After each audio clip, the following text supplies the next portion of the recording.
All right, welcome everybody to another fire conversation on a fresh perspective with Jeff Charles, where we prefer truth over narrative and principles over personality. Before we get started, please like this video, share this video, and if you haven't already subscribed to my channel, hit that subscribe button. That'll help me a lot, and that way you'll be notified whenever I go live or whenever I upload a new video, which I will actually be doing later today. But yeah, definitely like that helps me a lot. And also sharing it also helps me quite a bit too. So help a brother out. I do have another fire guest for you today. It's going to be awesome. But before I get into that, just want to remind you that libertynation.com is a proud sponsor of A Fresh Perspective with Jeff Charles. Check out libertynation.com for all your conservatarian news, original articles and analysis, videos, podcasts, Liberty Nation Radio, and their signature TV program, The Conservative Five, all on libertynation.com. Conservative news where truth matters. Now, we've been talking a lot about critical race theory, and I've been trying to get people or have conversations with people who have different viewpoints on it. Some have been similar, others have been, kind of different. And I've got yet another one, and she is a teacher. She hails from the Sunshine State, Florida, and she is part of the Conscious Conservative Network. I have with me Donique Rolle. What's going on, sis? Hi. Hello. Thanks for having me, Jeff. I appreciate it. Yeah, great to have you. I think we're going to have a very interesting discussion here. Yes. But why don't we start out by having you tell us a little bit about yourself? Okay, well, I'm known as Faber Teach. My name is Donique Rolle. I've actually am going on my 16th year teaching, which I'm really excited about. I've been a part of 3 schools. The school that I am in currently is my longest school. I've been there for 8 years. So it's a majority Black population. The other is about 10%, and the other being Hispanic and white. I am married. I've been married 18 years, and I have a wonderful, just turned 13-year-old son who just so happens to have autism. So I'm really excited about being here and engaging in this conversation about CRT and about teaching and education and what have you. Okay. And what grade do you teach again? 9th grade. I taught all grade. Well, I've taught 9th through 12th, but I currently teach 9th grade. Okay, got you. In African American history. Okay, so your focus is mainly on African American history, right? Yes, that is my subject, African American history. Yes. Is that a requirement at the high school level in Florida? Because usually what I've seen, I mean, when I was in high school, they taught Black history, but just in history, they didn't have like a specific class for it. How does that work in Florida? So it is not a requirement in Florida.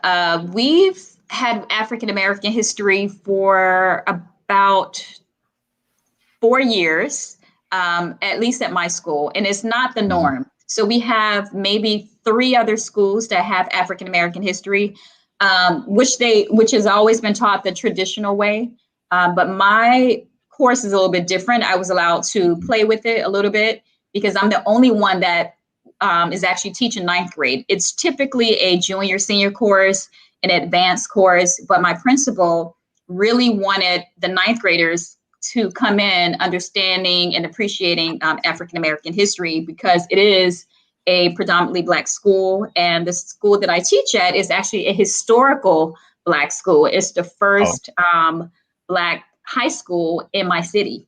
And so she felt like it was really important that we have that. And it was considered an elective before. And I just found out last week that she made a requirement for all 9th graders. So, which is really exciting. So it's now a requirement at my school, but not the other schools. Okay, that's good. And I want to kind of delve into how you teach Black history because you have a very interesting way of approaching it. But before we go there, what got you into teaching? Like, what made you want to become a teacher? What made me want to become a teacher? So interesting. So I've worked in corporate America for years, and I hated it. I absolutely hated corporate America. And I had a roommate, and she was a teacher. but we both were in a part of the same youth group. I've always like tutored kids, volunteered with different programs, was over Sunday school, but I was literally always involved in that world somehow. And she was like, "You hate your job. Why don't you teach?" And it literally have never dawned on me to teach. But again, I've always been passionate about the high school level, not so much of the younger kids, but my passion was the older kids, high school kids. I've always mentored. And so that she gave me a push in that direction, and I've loved it ever since. Awesome. That's good stuff. Mm-hmm. So one of the things that we've talked about when you're teaching Black history is you have a different approach to it than most would. I mean, and you and I and others that I've seen on social media and elsewhere, a lot of Black people have complained about the fact that only the negative parts of Black history are taught. You approach it in a way that is more empowering. Can you talk to us a little bit about that? Yes. So my goal for teaching African American history is I really wanted my students to be empowered. Like I wanted them to feel, to understand a different narrative, because what they've always been taught was Black people were oppressed in Jim Crow, which is true. But it was just always so down. Like it was never anything uplifting. It was poor me, and it was also, I noticed that they only learned about Martin Luther King, Rosa Parks, very little about Malcolm X, a little bit about Harriet Tubman, but that was it. So I really wanted them to be inspired. I wanted to show the good and the bad. Some people think because I'm a conservative and on my social media, I post like all the empowering stuff about Black people, which I do. That is my goal. But I definitely show, I talk about Black codes. I talk about Jim Crow. I talk about the crime bill. I talk about the war on drugs. We really go there more ways than you'd like. Well, more than people would guess. But I don't, the difference I would say between me and maybe another teacher that teaches African American history, and I'm thinking specifically because we have meetings and we share and we talk. I don't camp there that they were beat, that they were sold into slavery, that they didn't have any rights. Like I focus more on the people and their endurance, and look at their strength. Look at how they overcame. Look at what they had to go through in order for you to be able to sit wherever you want, in order for you to be able to go to wherever school you go to. So I would focus on that. And I will also just see how they can apply some of the things that the endurance that some of the people say during the Jim Crow era it went through as well. Like I wanted them to look at their strength, their I'm saying, just their strength, their empowerment, just how they overcame. And I wanted them to look at their situations and think about their ancestors. Look what they had to do. They did it. So can you. The school systems and the books that they had were on sometimes not on the same level as the other students, but they were able to graduate. They were able to be successful. They were able to be not only star students, but now you see some of them are judges and lawyers. And, I just wanted to share with them things that they can become. So that was my focus, empowerment. This is what you can become. You don't have to stay here. This is what your ancestors did. Let's appreciate that. Let's look at the great things about their character and how can you imitate that. So that's pretty much my focus for my class. Yeah, I mean, and the reason that I like that is because I got taught Black history when I was younger too. And I also went to a private, predominantly Black school for a little while. And their approach was similar to yours. They taught the bad stuff, but then they taught about Black people who were successful, who contributed to the evolution of this country. So in my opinion, like there has got to be a difference in the impact on the children when you teach Black history in this way, rather than how Black history is normally taught. Have you noticed a difference? Because I know you've talked to other teachers. I know you've been around other schools and with Black kids and students. What is the difference in the response as far as how it impacts the Black students? Well, Okay, so I'm thinking about my classes from that we just last year. In the beginning, so my class was heavily focused on white people. This is what white people did. This is what they're doing to me.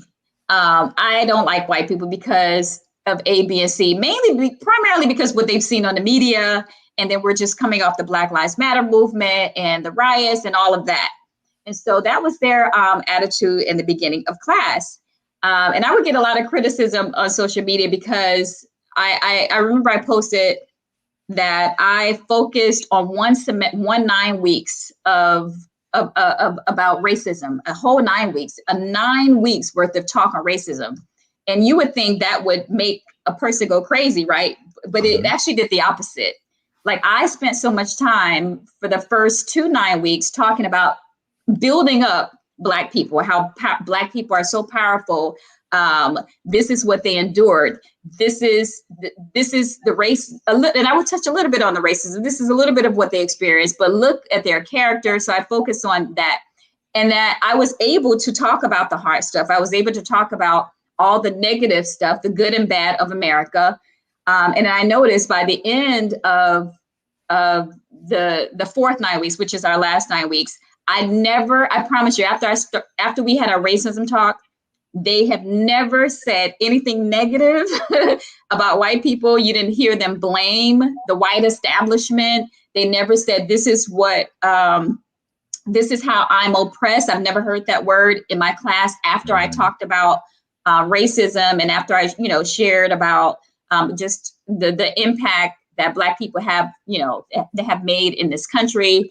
And I would say one student I think it was like the last week of class, he thanked me for just the things that he's learned. And he said he felt empowered. He felt that I can do anything, so it was little comments like that, because you never know how kids are going to take it. You never, right. You don't, especially ninth graders. I'm like, did they really learn anything? Did they get anything out of what I was saying? But I felt some of them, you can tell that just their energy and just their attitude was completely different. I felt like they worked harder for me. They worked smarter, and they just seemed more, they had a sense of pride after learning so much things about, Black people and just Black history. That makes sense, because that's what I remembered feeling when I was a kid also. So, I mean, when you teach it a different way, it's hard to wallow in the oppression, so to speak. Now, you mentioned you got some criticism on social media. Well, what kind of criticism were you getting? I'm curious. Well, I got criticism from conservatives and liberals as well, which I was just so confused. I'm like, that's how you know you're doing something right, when both sides don't like it. When both are mad at you. This is so. So the people that were more liberal, they would criticize me because they didn't feel like I talked enough about the struggle, that I didn't talk about the problems in the Black community. I didn't talk about the oppression. They thought that I was whitewashing Black history. And they kept asking very specific questions. Are you telling them about what Black people, how they were beat, how they were hung, and, just the horror, how babies in slavery were fed to alligators. I'm like, yes, I did. Yeah, you did. Yeah. I did. Talked about Tulsa and all that. Yeah. Yes, I'm like, I talked about the hard stuff, but I'm like, you have to understand that you cannot camp there. And see, your experience, Jeff, was different from when I was in school. I don't remember feeling empowered after learning anything about Black history. Like, I remember feeling, oh my gosh, like, this is what they went through. I felt embarrassed. I felt ashamed, especially whenever we talked about slavery. We didn't talk about the victories. We talked about the oppression of it. And I just remember not feeling great after I learned Black history. And I wanted to be the opposite. And so on the other side, conservatives would, whenever I talked about racism, or if I shared about this is what we discussed about if I would talk more about the current stuff, this is when I would get criticized.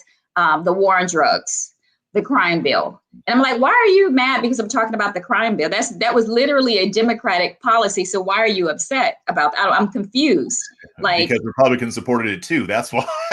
You know what? Like, you shouldn't be upset that I'm talking about Clinton and that I'm talking about Joe Biden's crime bill. You know what I'm saying? So I was just confused about that. But I know that whenever I mentioned anything about racism, conservatives would say every single time, did you tell them that Africans sold other Africans? That was always the question.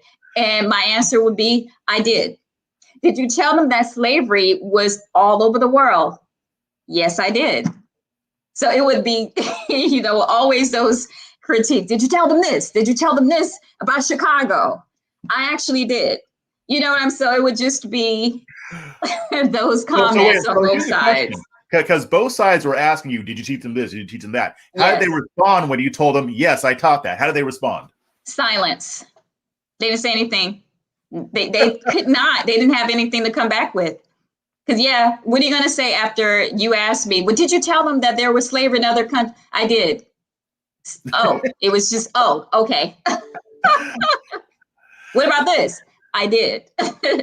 So everyone was so interested to know if I told them about Chicago. I don't live in Chicago, but I did tell them a little bit about Chicago and Black crime, because that was the other thing. Did you tell them that Black people killed more Black people than cops and blah, blah, blah? We looked at a chart. Yes, we did. Yeah, so both sides just wanted you to echo their talking points. That's what it is. And they felt like you were. I think that I'm gonna mind read here, but I think they were mad for two reasons. They wanted you to talk more about the talking points that they wanted, and they were mad because you weren't leaving certain things out. Like on the left, you weren't leaving out the fact they don't like the fact that you didn't leave out the fact that Black people ended up being successful despite racism and despite what the government was doing. They were able to accomplish a lot outside of the government. And then on the right, they probably don't like you leaving out the fact that racism was an issue, that things like Tulsa did happen. They tend to want to focus less on that and more on, well, Africans sold slaves too. I'm like, okay, that doesn't, what, does that make it right now? We're not even talking about that, right? Yeah. It's weird logic. I mean, there were Africans who sold slaves. There were African Americans who owned slaves in America. So what? Slavery is still evil. Right, I mean, right, exactly. What happened. Yeah. So slavery is still evil, and that is the point. So we're not justifying one over the other. So, yeah. It's just interesting that, I mean, let me ask you this.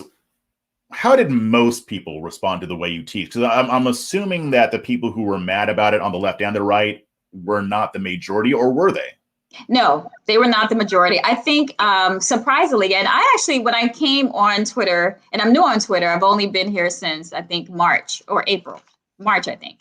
I've gotten a lot of great response. I would say it's more positive than negative. People seem surprised yet happy about how I'm able to display a balance, I would say. And I think they're even more happy that I'm conservative teaching African American history. And so I initially got so many followers right away because of that. And then I also lost quite a bit because of some things they just weren't able to handle, I guess, because like you said, I think they wanted me to talk with certain talking points that I just didn't meet. Because I'm like, I can see both sides. Like, I used to be Democrat. Now I'm conservative. Well, I started off as conservative. Then I kind of, during the Obama era, I went on I lost my mind for a little bit, but then I got it back. A lot of people. So I'm like, I can see all sides, and I can see all sides.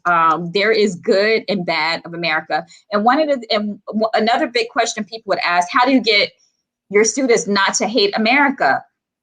First of all, I don't think I think kids don't think like that. And I know we think as adults, we're getting students to hate America. Like they're really not thinking that deep. They really aren't. They really aren't thinking that deep. I hate America for the most part, at least for the 16 years I've been teaching. But And I would say how I would answer that is how I don't get students to hate America.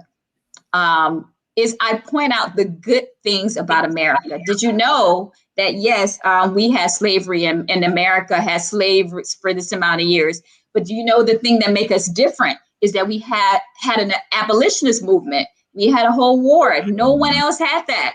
You know, look how much people are fighting. Who is fighting for civil rights? I made sure I pointed out that you had white people helping. It was not just Black people. And in some ways that they helped, they were able to give them money to start schools, like the Rosenwald schools in the South. This Jewish man, he was not Black. So you didn't have, white people in general were not the enemies. There were specific people that hated Black people, that did not want equality, but it was not all of America. So I made sure I highlighted that also. And I think conservatives was also pleasantly surprised that my students by the end did not hate Trump, nor did they think he was racist. In the beginning, they did. They like that, yeah. In the beginning, they did. They thought he was a racist. And I didn't say if he was or he wasn't. They asked me, Miss, do you think he's a racist? I said, well, and I didn't answer, because if I say no, my school's liberal, right? And the majority of my parents are liberal. So I wanted to be careful. So I wanted to show them evidence. I wanted to show them all the things. So instead of answering, I said, well, let's see what he did or didn't do for Black people. And I pointed out, the funding for the HBCUs and how important that was. And I pointed out that how many people were released from prisons and how the majority were Black and who he freed. And they were really impressed when he freed Kodak Black. And I think that was it. And Lil Wayne, when he freed Lil Wayne and Kodak Black, their favorite rappers, they were convinced, oh, he's good. He's good. He freed them. Okay, he's good. Yeah, so, that'll do it. Yeah. But, I mean, the stuff that you're saying is just, it's common sense. I mean, and it seems like, the people who do get mad, again, are mad that you're teaching all of the history, or as much as you possibly can. You're teaching the good, the bad. And it should be. Yes. And it seems like on the conservative end, they just want you to teach the good and very little of the bad and the ugly. And then on the left, they want you only teaching the bad and the ugly. Yes. And as little good as possible. Most people, and that's why I asked you that question, how did most people respond? Because most people have common sense and say, teach it all. White, Black, or otherwise. That's what they say. Just teach all the history. Teach the bad, the good, and what have you. It's just amazing that there are some people who are invested in trying to leave out parts of history to promote their agenda. So I'm glad that you didn't bow to the pressure either way, and that you just did what you wanted to do, because that's important. Yes. Do you know if there are other teachers who are using a similar approach where you're at, or maybe elsewhere? Oh, absolutely. In my school, I teach with one other teacher who's teaching African-American history, but now I just found out we have two more. So they haven't even started. We haven't met with them or anything, but the previous the other teacher that teaches this subject, we're very aligned. We vary a little bit. She is more politically independent, and her goal was empowerment. The way we taught it somewhat different, because I think she hung in with the oppression a little bit longer than I would, although she did talk about empowerment. But sometimes I often wonder if her message was lost, because I felt like she camped out a little bit more. You know what I mean? So I know that was her goal, and I don't know. I'm wondering if her message, if it resonated with her students, or if it was lost. So I'm wondering about that. And I know we met again last week, and I was really excited because she seemed to be, again, more invested in the empowerment message and wanting our theme to be choices and giving them a choice, and not spoon feeding children. She wants them to critically think. And I know that part has always been her objective. So I think we're more in alignment with that. But not all teachers that teach my subject. I was in a meeting with one, and she is sold on the oppression. She's a white liberal. Of course she is. And she is Ta-Nehisi Coates, Kendi. Those are her authors, and she stick by them. She don't care what you say. What CRT? What band? What band? It was her question. Uh-huh. So here's a question, and the people in the chat are asking about CRT. I'm like, I promise we're going to get to that, but I'm kind of intrigued by this dynamic here, so I want to kind of talk just a little bit more about it. And actually, what you just brought up, somebody asked a question about, but I'll get to in a second, guys. I'm watching you, so I'm not ignoring you. So at your school, it's predominantly Black, and most people are liberal or they vote Democrat, I'm assuming. Mm-hmm. Do they know you're a conservative, right? It's one of these things that I think they know, but they don't want to mention. They don't want to ask. It's like, don't ask, don't tell, because I throw hints all the way. I don't wear my conservative sleeve on my shoulder. And truth be told, most of them are conservative. They just vote Democrat. Right. And I find that when I'm having conversations with them, we are in alignment with not telling kids that they're oppressed, empowerment. Like literally our message is the same. They camp out a little bit more on the oppression with current day, what they feel is oppression. But we are very much aligned in a lot of ways. And I feel like they don't want to ask. They don't want to ask if I voted for. I throw a lot of hints, but I can see that they don't want to ask. Mm. They don't want to ask. It's like this: don't ask, don't tell. Why is that? Do you think it's because they would change the relationship, or they? I think they feel like it would change. I've told a couple people, but they won't talk about it again with me. If I try to bring up, they won't talk about it. I feel like they think that it may change the relationship, and that they may see me different, and I can tell they don't want to, not realize I'm the same person. Right. And I've actually been a lot conservative before I voted for Trump, so. And even friends outside of school, they don't want to talk about it. Wow, that's interesting. I mean, I suppose that's better than just cutting you off because they figure you're a conservative or what have you. Right. But I think it's interesting. I think that people in general are trying to avoid these conversations because the way our political discourse is right now, it's so heated. Mm-hmm. That I think a lot of people are afraid to talk about these things, even though I think that most people could have reasonable conversations and disagree. We can. Yeah. I have those conversations with them, but I'm not, you have to believe this, and I'm not super political. Like, I'm not one of those people that talk about it all the time. Like, I have other conversations. So yeah, we don't talk about politics all the time. So. Gotcha. Okay. Mm-hmm. All right, so now we can get into CRT. Hold on one second. I honestly expected to get to CRT earlier, but this was very interesting. We probably need to have more conversations about this because I probably have a lot more questions to ask. Sure.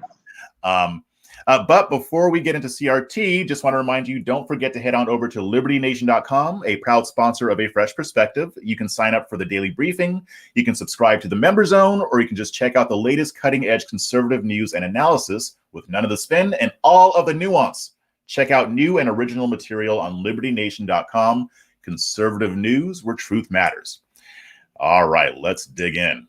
Now, here's something that I'm asking anybody who I'm talking to about critical race theory. I'm asking this question because everybody seems to have a different understanding of what it is. So in your point of view, from what you've seen, from what you've read, what the heck is critical race theory? What is critical? So I'm going with the, it started off, and what I've always known it to be is you're analyzing the systems of oppression. And lawyers are the ones that came up with this. But now it seemed like it morphed into this white fragility discussion and curriculum, which I've never known it to be that. So it was really strange when I heard people talking about it. I didn't believe them when they were talking about this whole idea of whiteness and what that meant and the superiority complex. I just don't remember CRT being taught like that when I was in school. Like in Black history, we've definitely been taught components of CRT, but it wasn't that. So I was really confused. And then I read the book you read, Jeff. I didn't finish it, but I read a lot of it. And then I started seeing what everybody was talking about. I'm like, there's some really good stuff here, which I don't disagree with, but then there's some really bad, there's some really bad components to it. So I see why people are really upset about it. And I've seen how different states have embedded the really bad parts of it into their curriculums. But I've known it to be, you're analyzing different systems of oppression, and you're trying to basically figure out why don't we have equity and the like. So why are these systems, how are they affecting Black people? So that's how I've known it to be in a nutshell. Right. I mean, it's a look at how racism is ostensibly embedded into our legal system in a way that serves to ensure that a certain class of Black people and other people of color are oppressed. See, that I'm using their lingo, people of color. I hate that term. Right. But, I know. But that's the language that's being used. So. Yep. And like you, as I'm reading about it, there are areas where I agree. There are areas where I think, what they're saying is harmless, but then the bad parts are pretty bad. So, I mean, and one of the things that I've been saying is that these teachers are not actually teaching critical race theory in their classes. That's a misconception. They're not sitting down and saying, hey, okay, class, let's open up our Derek Bell book and we're going to read some Richard Delgado and we're going to learn about critical race theory. But what I'm saying is that in some cases, they're kind of taking elements of the theory and injecting it into their classrooms, because a lot of the things that they're doing, I don't necessarily see in what I've read so far, like as far as categorizing kids as oppressors and oppressed, but that kind of pedagogy can be taken from critical race theory and used in that way. And in some ways they're misusing it. In other ways, they're, just, it's a very nebulous idea. So when it comes to how this is being presented in the classroom, what have you noticed so far? I mean, how would you describe what's happening? Well, okay. So there in Florida, first, the stuff that I've seen was more in California, Chicago, and New York.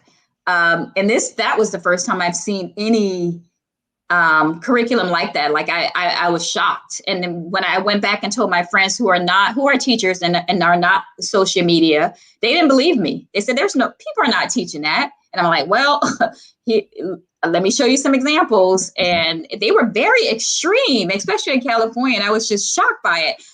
But it was a lot of white fragility. It was a lot of class. If you are Black, if you are gay, if you're a woman, you belong in the oppressive section. If you are a white male, you're straight, you are the oppressor. And that was the first time that I've really seen that in a classroom setting. So that's what I've seen in the media. I have not seen it in Florida. And I'm not saying that it doesn't exist, but I personally have not seen it being taught in the classroom like that.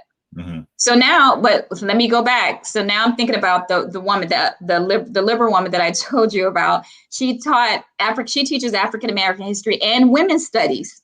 So she actually recently, when we were in our meeting, she showed me the chart, and I was like, "Oh my gosh, that's that chart that I've been seeing floating around." So she actually used that chart in both her women's studies and the African American history class, and that was the first time I had ever seen that in Florida. So I don't know who else is doing it, but for the most part, I would say we are not doing anything like that in Florida. Right. And, and I think it's important to remember that most teachers are not teaching this stuff. And I think that, and I don't think I've seen anybody claim that most teachers are teaching it, but it can be that conclusion can be drawn from the fear. That seems to be a misconception that most people are. And I would push back on that. I would say no. So especially, and again, I feel like I'm in a bubble in some ways because I am in Florida and we are more of a conservative state. And there's just like, before African American history, I promise you, we barely talk about race, racism. We had to fight to get culture and other ethnicities to be a part of the curriculum. Like it was not talked about, and I'm talking about students that have come from predominantly Black schools in middle school. When I asked them about their Black history knowledge, it was very limited to Martin Luther King, Rosa Parks, a little bit about Malcolm X, Harriet Tubman, and that was it. And these are students that come from Black schools. So that's how much Black history was not embedded in the curriculum in Florida, at least in my district. Wow. Wow. They thought Martin Luther King freed the slaves. I promise you, every year. That is so Martin Luther King free. Martin Luther King, no, sweetheart, he did not. like I don't care what color the student is. That should not be their conception of history. Like they should know at least better than that. At least that, right? Yeah. But every year it happens. I promise you, every year that someone says that, and they are serious too. They're not playing. Well, see, and this is where I'll get on conservatives, because I've seen a lot of them out there saying, we don't need CRT, but we just do it the way we've been doing it. No. There's an issue here. There's a reason why CRT is getting a foothold, is because most people recognize that there are issues with the way we teach history, and it only focuses primarily on the European aspect of it, which is understandable because it's the majority and we know how things happen. But Black history and Latino history and what have you, that's all important too, because that all contributed to the founding of, or to the evolution of our nation. So the reason why CRT is winning out is because we're not coming with something better or a better way to teach this stuff. We're just saying, there's no problem at all, and we're putting our heads in the sand, which is why the left tends to win a lot. So I mean, the fact that what you just said is proof positive, because you're not the only person I've heard say stuff like that. I mean, I've heard of, even in Texas, other states, where that history just is not taught in a way, especially Texas. Yeah, it's not, and that is why I really think there is this push for CRT. And most teachers actually don't know what CRT is. They think that when they hear conservatives push back on CRT, they think that we're trying to take away Black history, and so they are fighting. No, and because I'm on a bunch of different teacher sites, and they really believe that you conservatives are trying to get rid of Black history, and so they really believe that CRT is teaching Black history, and so that's why they are pushing back. I've seen a lot of that too, and that shows me, like, there's truth to the idea that a lot of conservatives don't know what CRT is. Most probably don't, but same holds true on the left too, because I mean, some of the things I hear them say now, some of them are just lying. Like, they know what it is, and they know that it's not just about teaching history, but others just have been lied to, and they think that they know what it is because it's just about teaching history. So both sides have figured out how to make this issue so complex and confusing when it doesn't have to be. And I think a lot of that is fueling the tension. I think normal, rational people can talk about this stuff and say, maybe we don't teach CRT, but let's figure out something else, because there is a problem with the way we teach history.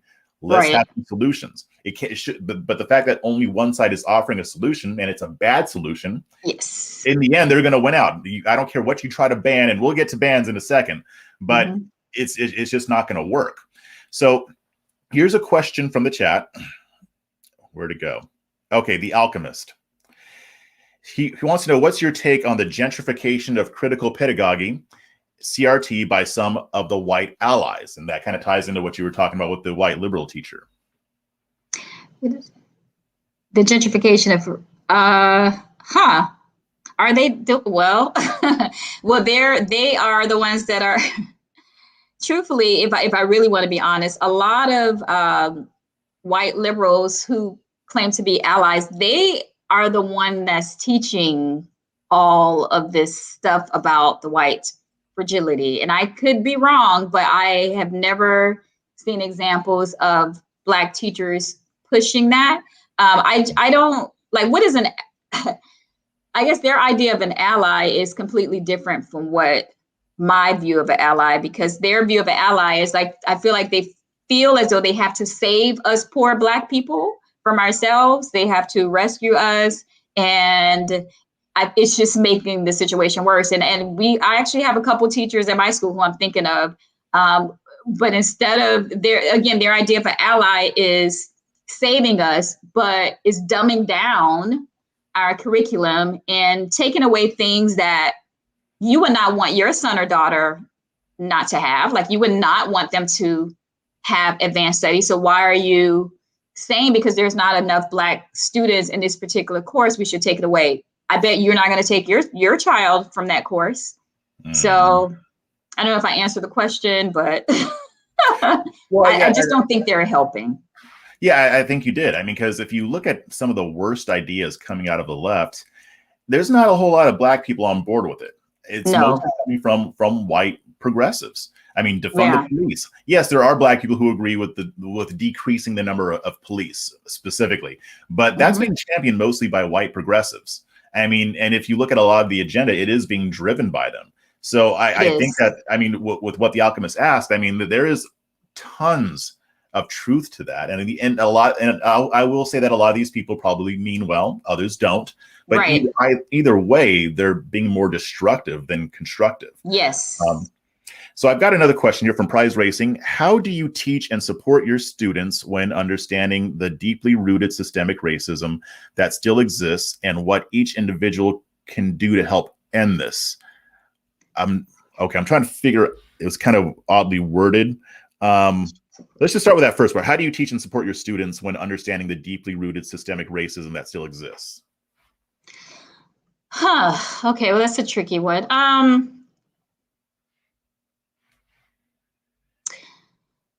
I mean, okay, so like I said, we definitely talk about the past. We talk about what systemic racism looked like, what it looked like Black codes, it looked like Jim Crow. And then when you talk about current issues, now this is where some conservatives may agree or disagree when we talk about the war on drugs, because in my opinion, that was systemic racism, because who was targeted?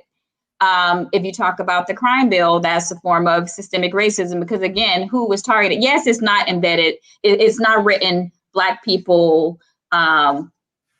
This is for Black people. This is for Hispanic people. But if you look at who was targeted, and students aren't blind, they live in these areas. And yes, we also know that police are not targeting Black people. So I make sure. So if we're going to talk about like that part, for example, because some Blacks would argue that that's systemic racism, that police are systemically racist. And I would tell my students, no. So let's figure out why or why not. I didn't tell them yes or no. In my class, I want them to think critically. So I want to show them facts, right? And so we were looking at how many Blacks were killed by cops. And I asked them that, how many Black people do you think were killed by cops last year? And he said, 100, 200, And I said, do you know it was 9? So we would break it down in that way, and to get them to really see this is media and this is fact. But I don't tell them that racism is over. I don't tell them that America is systemically racist. It's racist. We just focus on facts, and we focus on solutions. Like if we're talking about what are some practicals that you can do. You can't control anybody else. We talk about voting, how voting helps and how it makes a difference of who you're voting for and their policies and their ideologies. And don't get stuck on one because your parents voted that way. Really question, really look at the policies. And if you see that this is specifically targeting Black people, or Black people are losing on this one, let's ask ourselves why. Let's talk to these representatives. Let's go to these these conferences where these people are. Let's write them letters. And so we focus primarily on solutions, what you can do as a people, and how you can vote differently. So I don't know if that answered your question. I think what you just said, that last part about solutions, that's what a lot of people are lacking. I mean, the left will come up with solutions, and they're typically bad solutions, and then the right comes up with no solutions. Yeah. So I think it is important to teach kids, hey, when you see a problem, whether it involves race or not, if you look at a problem or a societal ill, you should also be equipped to come up with solutions to that problem rather than just being taught to wallow in the problem. And I think that's the problem. Like going back to why a lot of the people on the left didn't like what you were doing is because they are more in tune with just wallowing in the fact that racism exists, whether it's systemic or not. And that's it. I'm like, but it's like, no, where are the solutions? I mean, if you think about Malcolm X, he wanted solutions, and his solutions didn't necessarily involve the government. I mean, he was Right, exactly.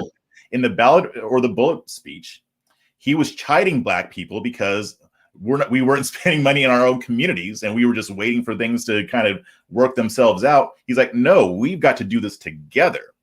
Right. And he had, whether or not somebody agrees with his solutions, he brought solutions to He brought table. Solutions, right? Yeah. And I'm glad you mentioned that, because that was one of the biggest things we did talk about. Now that I think about it, the solution was, if you don't like the government, if you don't trust the government, if you think the government is racist, you need to create your own situation. Like I gave them, I showed a video of King Randall and what he did for his school, and just the impact he's making on his students. And they were really inspired by that, primarily because he was so young and doing what he did. And I told them, create your own job. If you think that all of these people are racist and they're not going to give you a job, create your own, develop a skill, create your own job, create your own school. And we even had an activity where they were able to create their own school based on their interest. And so we would do practical things like that. And so I guess the bottom line is, I tell them that racism is not going anywhere. What are you going to do? Are you going to cry about it? Or are you going to try to come up with solutions? Or are you going to, just be in that space? If you think the police are racist, become a cop. Infiltrate them, because we talked about how the Black Panther Party was infiltrated. So I would say infiltrate them if you think they're racist. Whatever system that you think is racist, be that, so that it won't be anymore. And then what else could they say? Okay, you're right. Yeah, and I'm going to steal that quote. Racism isn't going to go anywhere. So are you going to cry about it? I mean, I love that. Are you going to cry about it? It's true. I mean, and that's kind of what Malcolm X was saying too. He would rail against racism all the time, but at the end of the day, it's like, yeah, this stuff exists. So what are we going to do about it? I mean, and people are flawed. People are going to be. And I remember one student asked, Miss, what if a boss fire me or won't hire me because no, what did she say? What if they fire me because she's racist? And then I said, well, if she's racist and hate Black people, she may not hire you in the first place. Right. But that won't stop you because she kept thinking, oh, I won't be successful. I said, well, you can get another job. Like, not everybody is going to be racist. Like, you can find. I said that there has not been, and I told her, I said, I've applied. I've had a lot of jobs in my lifetime, and I've never been. I've always been hired. People have always wanted to hire me. So we have to look, we can't always think because they're not hiring me, it's because I'm Black, or because I'm Latino, it's because I'm white. Reevaluate. That may be a possibility, but what if there's something you could have done different? So we would think of, things like that. And it's more useful to think in that way. I mean, because if you think, oh, they're not going to hire me because I'm Black, well, if you have that mindset, then that's a problem that you can't really do anything about. If that's what you're going to assume, that everybody's not going to hire you because you're Black. If you take more of the, what could I have done different in that interview, then those are things that you can actually fix. And on top of that, the vast majority of Black people in America are working. So, yes. I mean, Leonidas Johnson tweeted out, and I rarely agree with this guy, but he said 19% of Black people are in poverty and 81% are living above the poverty line. Both of those statistics are important. Now, wow. Who said that? Let me write that down. Leonidas Johnson. Okay. Yeah, that dude. But here's the thing, though. I mean, I'm not discounting the impact of racism. I'm sure that in a lot of companies they have. And I don't either. Yeah, they have issues with racial bias. A lot of companies have even admitted that they have racial bias in their organizations. Right. They're trying to fix it. But the bottom line is you can acknowledge that and still say, yeah, but I'm going to do what I need to do despite that. Yes. And that's my message to them always. Yeah. So one thing you brought up when we were talking about critical race theory and in the indoctrination and all that stuff, you brought up transparency and having teachers be transparent. Can you explain that a little bit more?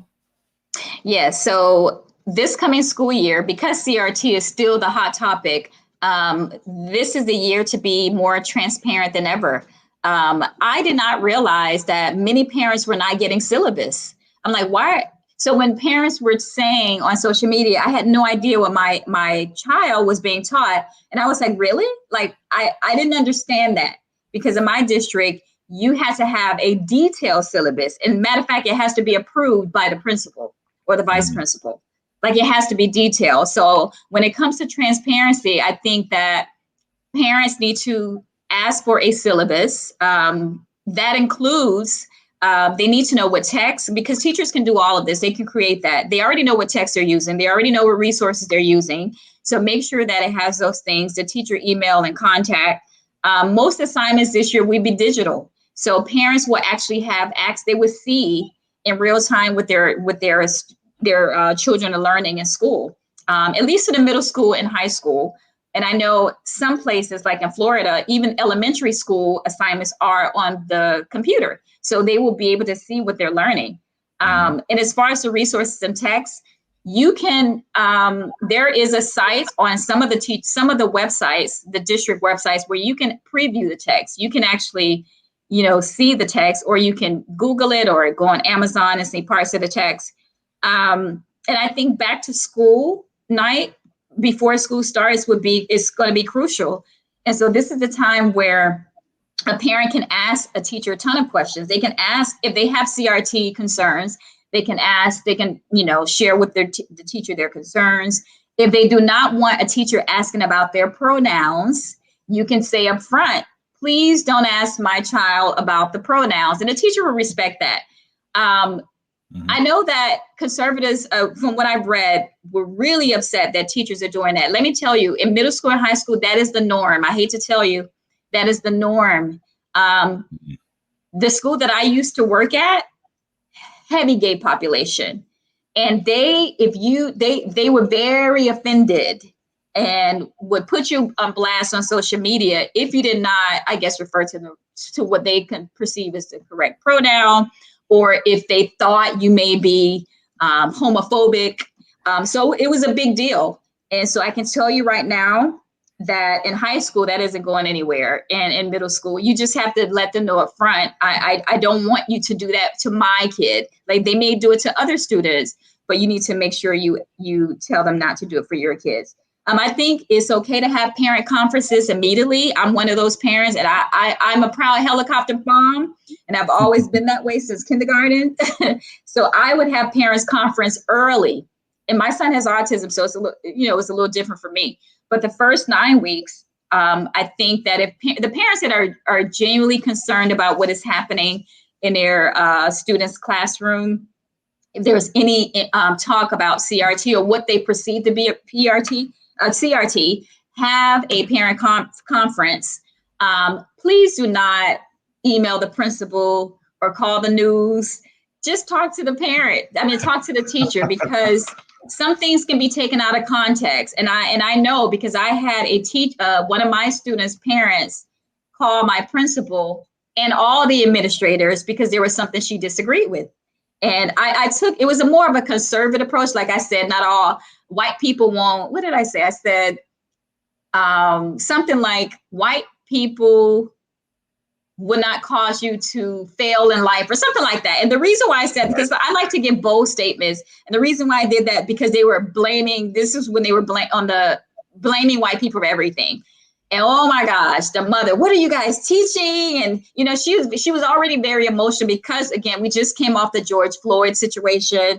And so I got it. I understood it. And when I talked to her, she was like, oh, I told her my goal and what they were doing and the purpose of my lesson. I let her see, this is what we did last week. This is what we're going to do the upcoming week. And she was fine with it. And so she needed full context, because what her daughter did was, my student, she screenshot the sentence that I said, because again, this was kind of like my bell opener, and I like to give bold statements, both liberal and conservative. But she screenshot it, sent it to her mom, didn't tell her the context. We didn't have a conversation about my phrase, so she sent it early. And after we had the conversation, the student was completely fine, but she forgot to tell her mom she was fine and what we actually talked about. And so I would say, if you have an issue, do not call the news. Don't blast it on social media. Don't tell the principal. Just talk to the teacher to look at everything in context. So that at least matters. as a first step, right? I mean, Yes, at least, yeah, but the problem is they don't, a lot of parents won't contact the teacher first. They would email the principal, the district, put them on the news before you even have a conversation with the teacher. So I'm like, please give them a courtesy to explain themselves. And then if they said something that's extraordinary, then contact the principal, have a parent conference, and so on. And I would ask if I was a parent, I would be asking my student, what are some of the assignments you're doing in the class? Can you show me? And so I think that would help with the transparency level of what's happening in the classrooms. Because cameras is not happening, parents. I'm sorry, it's not happening. It's not happening. You're not gonna have body cams on every teacher. You're not. So I hate to tell you, conservative parents. I know that has been a hot topic. And I know that the professor, Carolyn, I know she's pushing for that, but it's not happening. Yeah, I don't think that's very likely either. No. So when it comes to CRT, I mean, we've talked a lot about banning. Anybody who follows me knows where I stand on that topic. I don't have a problem with people doing it because it is their right to determine what's being taught to their kids. But I think we're making a mistake when we pretend like this is actually going to solve the problem.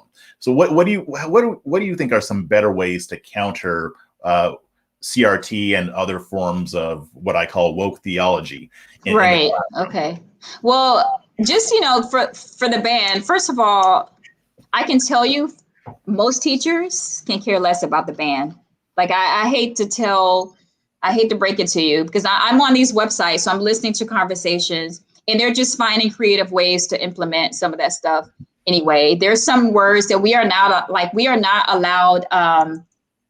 I think we're not allowed to say white supremacy if it's not related to like KKK. So we're not allowed to say that, but we're allowed to use substitute words, and the students are allowed to use it if they want. So it's a gray area, But one of the things that have always been taught was we have something called culture responsive teaching, which ironically has the CRT acronyms, and it confuses so many parents, which rightly so, because you're wondering, what is this thing? And on top of that, I'm about to use a buzzword that many people are going to cringe over. It's about equity. So the goal of it is to create equity in learning. And then when we talk about equity, so it's interesting now that we're all equity is a scary word for conservatives, so you might want to explain that one. It's a word for conservatives. But it's interesting because before this year, we used that word, and it was not race specific. It was not white people are oppressors, Black people are oppressed. It was never that. Like, we never used that. But when we talk about equity, we talked about, okay, what are some reasons why a lot of Black boys are on the lower they're not passing tests, and that's just facts, at least in Florida. Like, what are some of the reasons? So they need to be on the same level as their white peers. How can we do that? So it was never dumbing down material. And in fact, it was the opposite. It was, how am I going to help them reach that level? Like, I used to teach intensive reading for many years, and my students were considered lower bottom quartile students. Their reading level was not practically, elementary level, and I taught 9th, 10th grade. By the time they were finished with my class, they were able to read at least a middle school or even a 9th grade level and pass those tests. So it was never about dumbing down and consider these people are oppressed because they are Black, or they're dumb because they're Black. It was never that. And so also with culture responsive teaching, the focus is to really connect students' culture, their language, and life expectations and embed it in the curriculum. And I've seen how people have bastardized this as well, because I've seen horrible examples, I believe in California.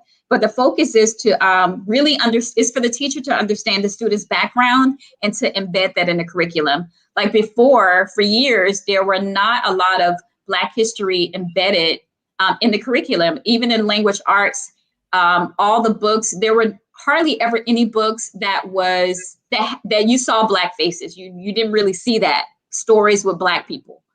And so we're like, okay, how can we make this interesting for kids who are in these lower income areas, who are low readers, who are people of color, who are English learners? How can we make that interesting for them to grab their attention? And that was the goal. And it was never dumbing down the material. It was quite the opposite. Mm-hmm. We're going to help them be on that level by giving them things that interest them.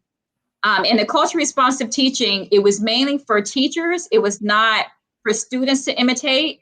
It was mainly, again, for teachers to come up with creative ways to help bridge that gap.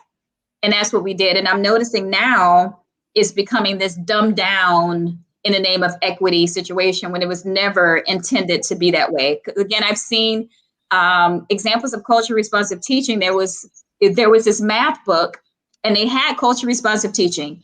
And their premise was something about Black kids are not advancing in this particular math because it's racist. And they would give you all the reasons why it was racist, but the practice was great. So why can't we just talk about different reasons why this kid is not, may or may not be doing well in this academics, and just go straight to the practice? Like, why do we have to call, like, they didn't have to add the racism part to it. Like, it had nothing to do with it, because we never even talked about race when we talked about culturally responsive teaching. It was, and to be honest, you don't have to be of the same race to be a part of the same culture. So again, it was just creative ways of helping students be interested and getting them on the same level of their peers. So that's basically what it is. And again, the practices are great. They're just regular pedagogy things. It's like you're getting to know your student. If your classroom, if your students like anime, create something with that in mind. If your students tailor it to the student, to the individual students. If your students are sleeping in class, don't make assumptions that they are lazy. Don't make assumptions because they are poor.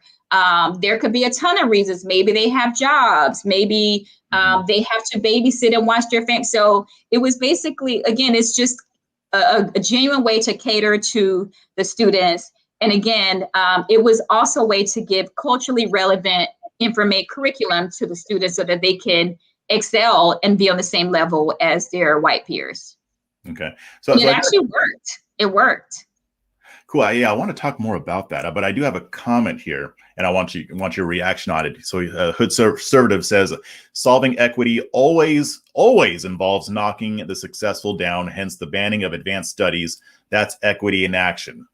Now, based on what you just explained, that's not necessarily always the case. I know what he's talking about. Right, I know what he's talking about. And in a lot of cases, he's right, but I don't think that it always means that. But I'll let you react. No, and I totally get what he's talking about, because I've seen it become that, but it's not. It doesn't have to be that. Like I mentioned, when we talked about equity initially in the classrooms, it was never these people are more than these people. It was literally, how can we get the people that are not interested in that are failing? What are some creative ways we can get them to be on the same level as their peers? The people that were scoring high they were never called oppressors, and all of them weren't white. But it just, it depends on your school and your demographic of your school.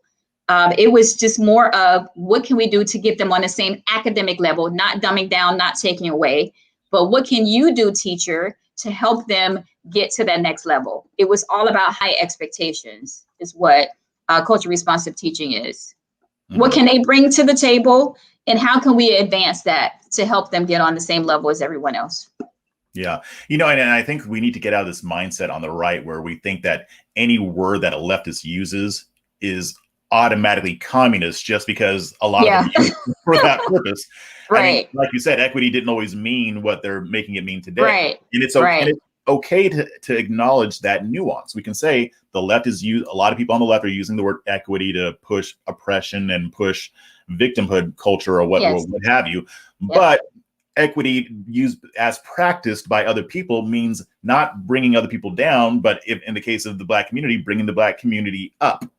Yep. So there is a difference, and it's okay to acknowledge that. Right. Now, one person asked, when you were talking about cultural responsive teaching, do you think the problem is some kids need more individual help and are not getting it?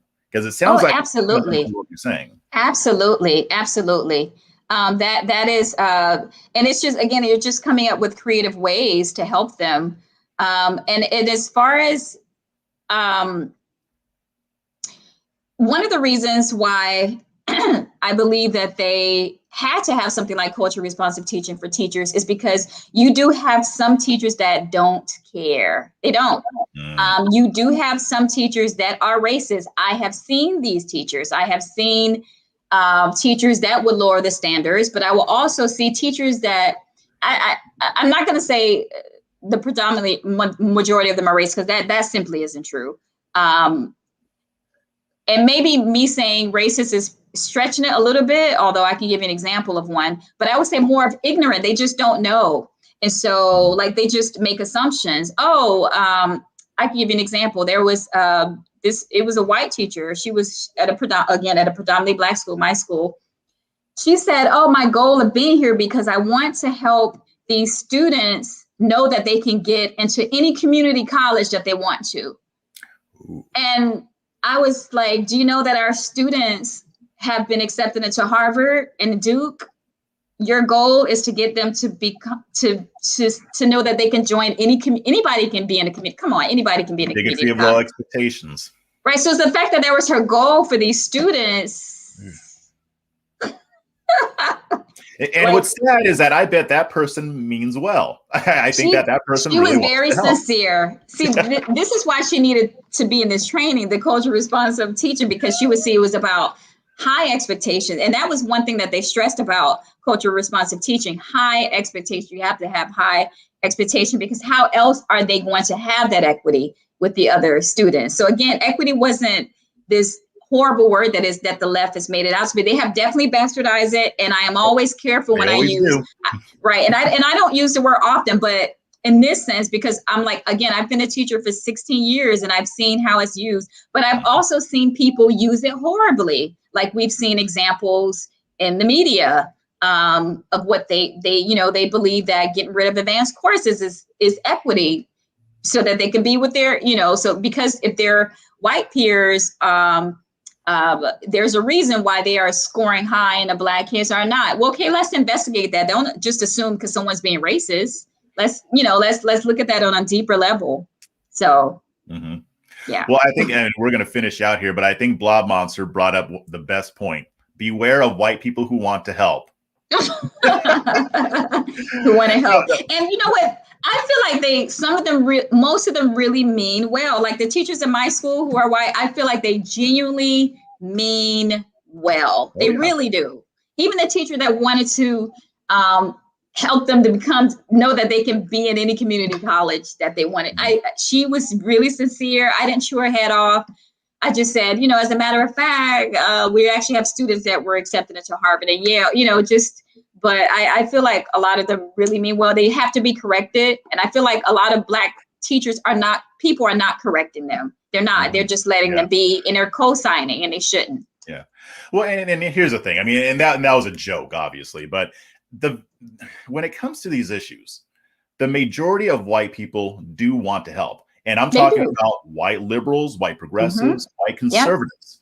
Yep. There's a reason why somebody like King Randall gets, I think he said like the bulk of his donations come from white conservatives who want to help him in his mission to assist disadvantaged children, most of whom are Black. They know exactly what he's doing and they want to help. So they donate.